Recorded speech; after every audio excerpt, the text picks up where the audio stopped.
नमस्कार दोस्तों, स्वागत है आपका अपने YouTube चैनल सौर्य एकेडमी पे। तो फ्रेंड्स, आज हम लेके आए हैं हिंदी की टेस्ट सीरीज का अगला पार्ट, जिसमें हम UK triple SC UK PSC से संबंधित प्रश्न लेके आए हैं। चलिए फ्रेंड्स, शुरू करते हैं। आज का फर्स्ट क्वेश्चन है, सुमेलित नहीं है। तो ये देखना है इसमें कौन सा सुमेलित नहीं है। एक साइड गढ़वाली शब्द है, दूसरी साइड उनका अर्थ है।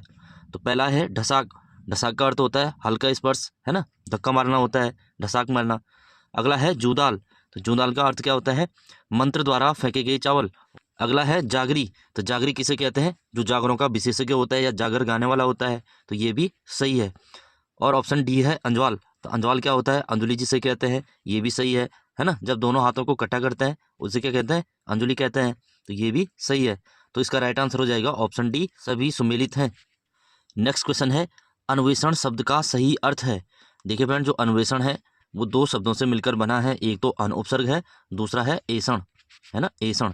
तो ऐषण का अर्थ क्या होता है? खोज करना होता है ना। तो इसका राइट आंसर होगा किसी नवीन युक्ति की खोज करना। ऑप्शन सी सही उत्तर हो जाएगा, किसी नवीन युक्ति की खोज करना। नेक्स्ट है, आकर्षण शब्द में कौन सा उपसर्ग लगा है। देखिए फ्रेंड, जो आकर्षण शब्द है उसमें उपसर्ग बताना है। तो शब्द कभी भी हो, मैंने पहले भी बताया है, इसका मूल पता होना चाहिए, या फिर ये पता होना चाहिए कि शब्द किससे बना है ना। इसमें मूल क्या है? कर्षण है। जो इसका मूल शब्द कर्षण है, तो इसमें हमने क्या जोड़ा? आ जोड़ा, है ना। अगर आगे जोड़ेंगे तो उसको क्या कहते हैं? उपसर्ग कहते हैं। अगर पीछे जोड़ेंगे तो उसको प्रत्यय कहते हैं। तो यहाँ पर उपसर्ग पूछ रहा है, तो आगे क्या है? आ है। तो इसका राइट आंसर हो जाएगा ऑप्शन डी, आ। आकर्षण में आ उपसर्ग होगा। नेक्स्ट क्वेश्चन है, गढ़वाली लोकगीत की विविधा पुस्तक के लेखक कौन है।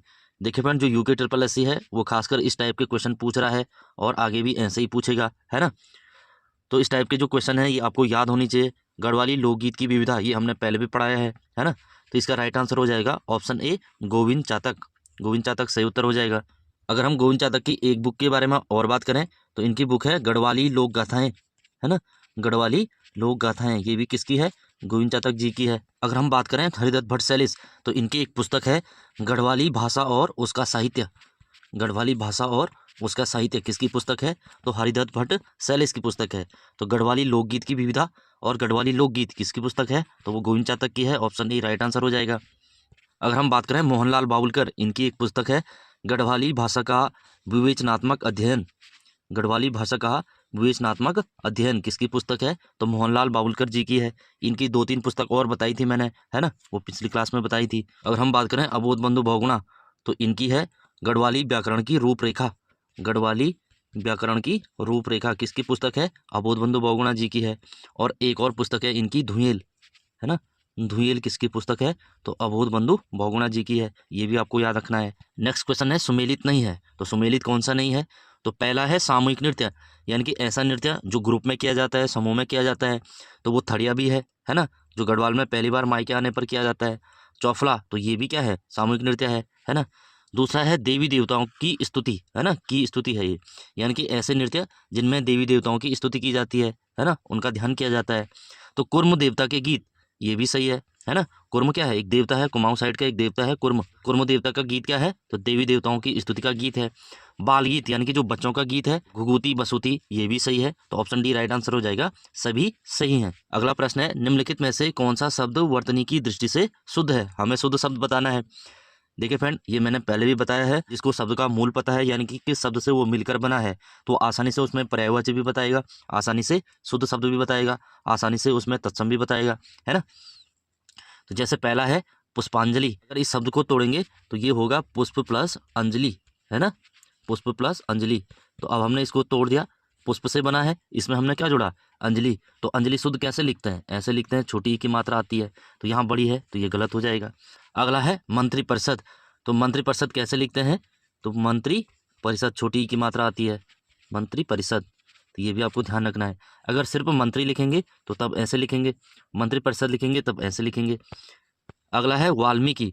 तो वाल्मीकि बिल्कुल सही है, ऑप्शन सी राइट आंसर हो जाएगा, वाल्मीकि। अगर हम बात करें आध्यात्मिक, तो आध्यात्मिक मना है अध्यात्म से, है ना, अध्यात्म ऐसे होता है। हमने पहले भी बताया था, जब भी किसी शब्द में एक प्रत्यय जुड़ेगा तो उसमें मात्रा घटेगी या बढ़ेगी। कौन सी मात्रा? शब्द हमें दिया गया है, उसका पहला जो वर्ण है ना, उसकी मात्रा इसमें नहीं है तो यहाँ लग जाएगी, है तो वो हट जाएगी। तो एक जुड़ा है तो ये हो जाएगा आध्यात्मिक, आध्यात्मिक, है ना, ऐसे शुद्ध हो जाएगा। तो ऑप्शन सी राइट आंसर हो जाएगा वाल्मीकि। नेक्स्ट क्वेश्चन है सही कथन का चयन कीजिए। तो सही कथन बताना है। यो और वो ध्वनियाँ अर्धस्वर कहलाती हैं। तो बिल्कुल सही है। यो और वो ये हमेशा किस में आते हैं? अर्धस्वर में आते हैं, जो आधा स्वर और आधा व्यंजन है। स्वर और व्यंजन के बीच की कड़ी भी कहते हैं, है ना।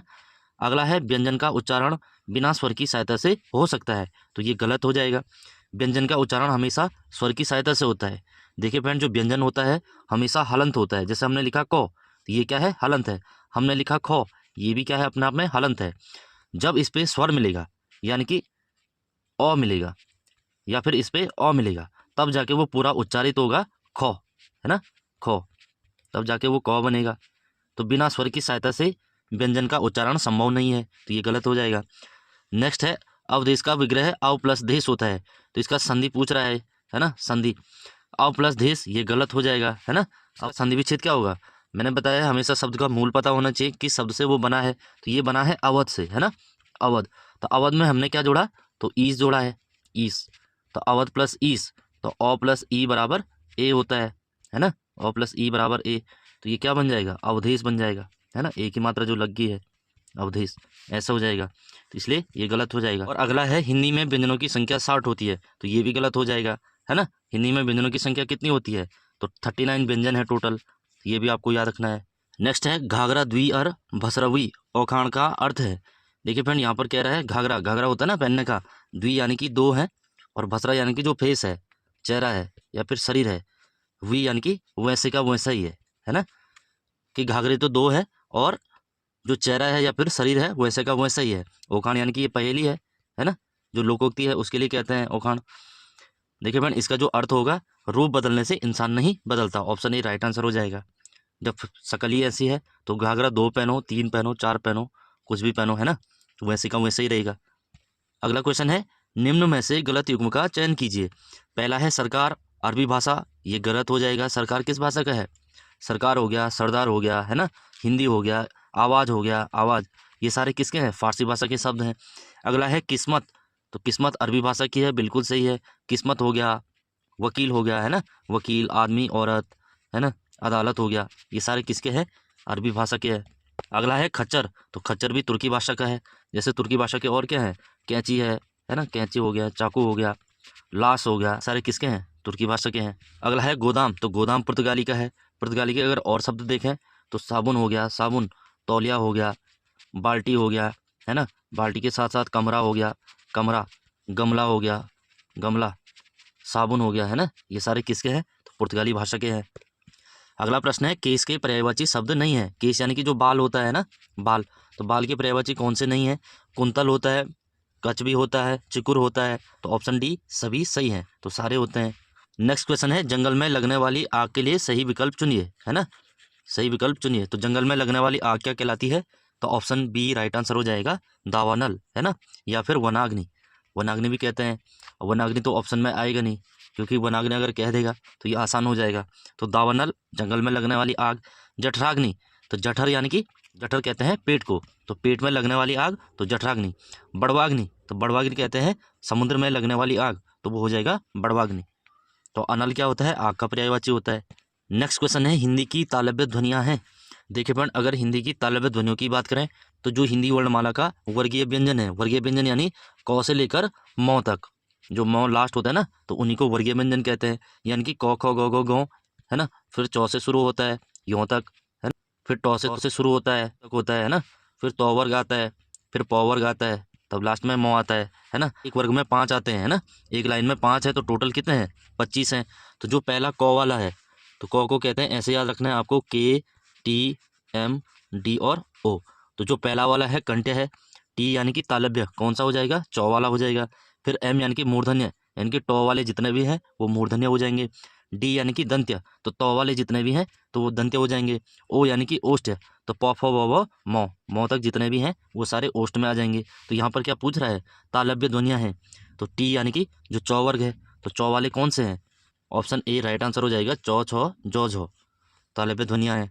पौ जैसे हमने बताया ओष्ठ होता है, पौ वर्ग। तौ दंत्य होता है ना, दंत्य होता है। और टौ क्या होता है? मूर्धन्य होता है। तो ये भी आपको याद रखना है। नेक्स्ट क्वेश्चन है इनमें से कौन सा शब्द तत्सम नहीं है? तत्सम यानी कि जो संस्कृत भाषा से लिया गया है। तो तो माता ये तत्सम है, बिल्कुल है, इसका तद्भव होता है माँ, है ना। अक्षर, अक्षर भी तत्सम है, इसका तद्भव होता है आखर, ये भी तत्सम है ना। अगला है चरण, तो इसका तद्भव होता है चरण, ऐसे होता है तद्भव, ये भी संस्कृत का है यानी कि तत्सम है। गयंद, तो ये है हाथी को कहते हैं गयंद, तो ये तद्भव शब्द है, ऑप्शन डी राइट आंसर हो जाएगा। गयंद ये क्या है, तद्भव है। और हाथी को तत्सम में क्या कहते हैं या फिर संस्कृत में क्या कहते हैं, हस्ती कहते हैं, तो इसका तत्सम रूप हस्ती हो जाएगा। नेक्स्ट क्वेश्चन है, इनमें से किस शब्द का अर्थ अनेकार्थक शब्द द्विज से संबंध नहीं है। देखिए फ्रेंड, जैसे मैं बताता हूँ, सबसे पहले शब्द को समझना जरूरी है ना, वही तभी जाके चाहे पर्यायवाची हो, विलोम हो, कोई भी हो, क्वेश्चन सॉल्व होगा। तो द्वि का अर्थ क्या है, दो, जो यानी कि जन्मा, है ना, जो 2 बार जन्मा हो, तो जो 2 बार जिसने जन्म लिया है तो वो कौन सा नहीं है, तो पक्षी, ये बिल्कुल सही है, 2 बार जन्म लेता है ना, एक बार अंडा, फिर अंडे से पक्षी आता है बाहर। फिर दूसरा है ब्राह्मण, तो ये भी 2 बार जन्म लेता है, एक बार तो जब जन्म लेता है, दूसरी बार जब ज्ञान को प्राप्त होता है ना, ज्ञान की प्राप्ति इसको होती है, तो वो अलग ही जन्म होता है। अगला है दांत, दांत भी 2 बार आते हैं, तो ये भी द्विज का पर्यायवाची हो गया, अनेकार्थी शब्द हो गया, तो कौन सा छूटा, तो विद्वान छूटा, ऑप्शन सी राइट आंसर हो जाएगा, विद्वान। नेक्स्ट क्वेश्चन है, सुमेलित नहीं है, तो कौन सा सुमेलित नहीं है ये देखना है। एक साइड रचनाएं हैं, दूसरी साइड कवि दिए गए हैं, रचनाकार दिए गए हैं। पहला है पुष्प की अभिलाषा, तो माखनलाल चतुर्वेदी, तो ये बिल्कुल सही है। अगला है अनामदास का पोथा, तो हजारी प्रसाद द्विवेदी, तो ये भी सही है। काठ का सपना, तो गजानन माधव मुक्तिबोध, तो ये भी सही है। जूही की कली, तो सुमित्रानंदन पंत, तो ये गलत हो जाएगा। जूही की कली किसकी है, ये है सूर्यकांत त्रिपाठी निराला, ये भी आपको याद रखना है, छायावाद के कवि है।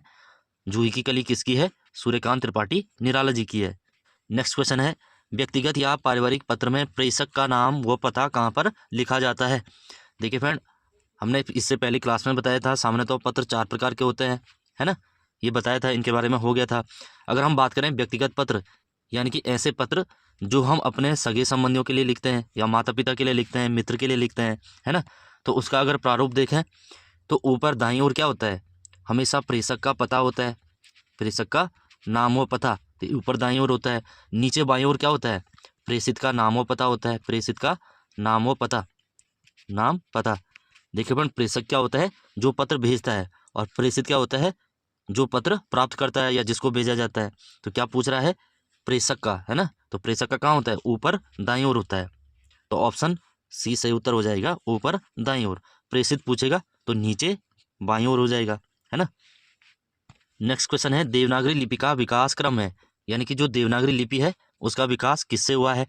तो सबसे पहले कौन सा आएगा, जो लिपियों की जननी है, लिपियों की जननी किसे कहते हैं, तो ब्राह्मी लिपि को कहते हैं, तो सबसे पुरानी है ब्राह्मी लिपि, फिर गुप्त है, फिर कुटिल है ना, फिर प्राचीन नागरी है, फिर देवनागरी है, तो ऑप्शन ए राइट आंसर हो जाएगा, ब्राह्मी, गुप्त, कुटिल, प्राचीन नागरी और देवनागरी।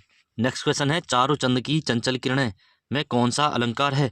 देखिए फ्रेंड, हमने अलंकार भी डिस्कस किए थे, ये कौन सा अलंकार है। इसमें सबसे पहले हम बात करेंगे अनुप्रास अलंकार। तो अनुप्रास अलंकार में क्या होता है, जब भी काव्य में एक ही वर्ण की आवृत्ति बार बार हो, है ना, एक ही वर्ण की आवृत्ति बार बार हो, वहाँ कौन सा अलंकार होता है, अनुप्रास अलंकार होता है। देखिए इसका उदाहरण देखें, तो चारों चंद की चंचल किरणें, तो चौ चौ चौ चौ चौ जो वर्ण है उसकी आवृत्ति बार बार हो रही है, तो यहाँ पर कौन सा होगा, तो अनुप्रास अलंकार होगा, ऑप्शन ए अनुप्रास अलंकार। देखिए फ्रेंड, अगर मानवीकरण अलंकार के बारे में बात करें तो इसके बारे में हमने पहले भी पढ़ा था, है ना, तो हमने बताया था, जब भी प्राकृतिक या निर्जीव चीज़ों में, जो प्राकृतिक है निर्जीव चीज़ें हैं, उनमें मानवीय भावनाएं डाली जाए या फिर उनको मानवीय भावनाओं में दिखाया जाए, तो वहाँ पर कौन सा अलंकार होता है, मानवीकरण अलंकार होता है। जैसे एक एग्जाम्पल है, फूल हंसे कलियाँ मुस्कुराई, है ना, फूल हंसे कलियाँ मुस्काई, तो फूल हंस सकते हैं, नहीं हंस सकते, हमने मानवीय भावनाएं डाली है ना। कलियाँ मुस्काई, तो कलियाँ मुस्कुरा सकती हैं, नहीं मुस्कुरा सकती है, वहाँ पर भी मानवीय भावनाएं डाली गई है। जहाँ पर भी ऐसा हो तो वहाँ मानवीकरण अलंकार होता है ना। उपमा में हमने बताया था, हमेशा तुलना का भाव होता है, तुलना, एक दूसरे की तुलना होती है, या फिर पहचानने के लिए सा से सी या फिर सम, है ना, ये शब्द आए जैसा, जैसी, जैसे, तो इसका राइट आंसर हो जाएगा ऑप्शन ए अनुप्रास अलंकार। नेक्स्ट क्वेश्चन है, ई प्लस ओ बराबर यो नियम किस संधि से संबंधित है। देखिए फ्रेंड, संधि से भी हमेशा क्वेश्चन बनता है ना, तो अगर हम देखें ई प्लस ओ, तो बराबर हमेशा यो बनता है, और जहाँ भी यो, रो और वो ये नए वर्ण बने है ना, और इनके साथ आधा अक्षर हो तो इनमें हमेशा कौन सी संधि होती है? तो यो से आपने याद रखना है, यो से यण संधि। ऑप्शन ए राइट आंसर हो जाएगा, यण संधि। अगर हम बात करें दीर्घ संधि, दीर्घ संधि में हमेशा मात्रा बनती है आ की, ई की और उ, है ना। आ हो गया, बड़ी ई हो गया और बड़ा उ हो गया। और वृद्धि संधि की अगर बात करें तो वृद्धि संधि में हमेशा डबल मात्रा बनती है, जैसे एक तो आई की मात्रा होगी और दूसरी औ की मात्रा होगी। अगर व्यंजन संधि की बात करें तो तोड़ने से पहले हमेशा पहला जो वर्ण है वो व्यंजन होता है। अगला प्रश्न है, निम्नलिखित में से किस बोली को भारतीय संविधान की 8वीं अनुसूची में भाषा का दर्जा दिया गया है? देखिए फ्रेंड्स, सबसे पहले तो भारतीय संविधान की 8वीं अनुसूची किससे संबंधित है? तो भारतीय भाषाओं से संबंधित है ना। भाषा का दर्जा दिया जाता है 8वीं अनुसूची के अकॉर्डिंग, है ना, ये पढ़ा होगा। देखिए फ्रेंड्स, सबसे पहले हम बात करेंगे जो हिंदी के अंतर्गत 5 उपभाषाएं हैं। कितनी है? 5 उपभाषाएं हैं। इससे पहले की जो टेस्ट सीरीज थी उसमें भी हमने बताया था 5 उपभाषाएं, उनमें से एक कौन सी है? बिहारी है ना, बिहारी है। तो बिहारी के अंतर्गत भी हमने बताया था, एक तो मैथिली है, दूसरी भोजपुरी है और तीसरी मगही है, मगही। और जो मैथिली है, मैथिली एक ऐसी बोली है जिसको भारतीय संविधान में भाषा का भी दर्जा दिया गया है। कब दिया गया? तो बोडो, डोगरी, मैथिली और संथाली, 4 जो बोलियां हैं इनको भाषा का दर्जा दिया गया 2003 के अंदर। ये भी आपको याद रखना है, कब दिया गया? तो 2003 में दिया गया। तो इसका राइट आंसर हो जाएगा ऑप्शन सी, मैथिली। तो फ्रेंड्स, इसको यहीं पर समाप्त करते हैं, मिलते हैं अगली क्लास में। जिन्होंने अभी तक सब्सक्राइब नहीं किया है वो कर लीजिए और साथ ही साथ टेलीग्राम चैनल से जुड़कर इसकी PDF डाउनलोड कर सकते हैं। Thank you for watching.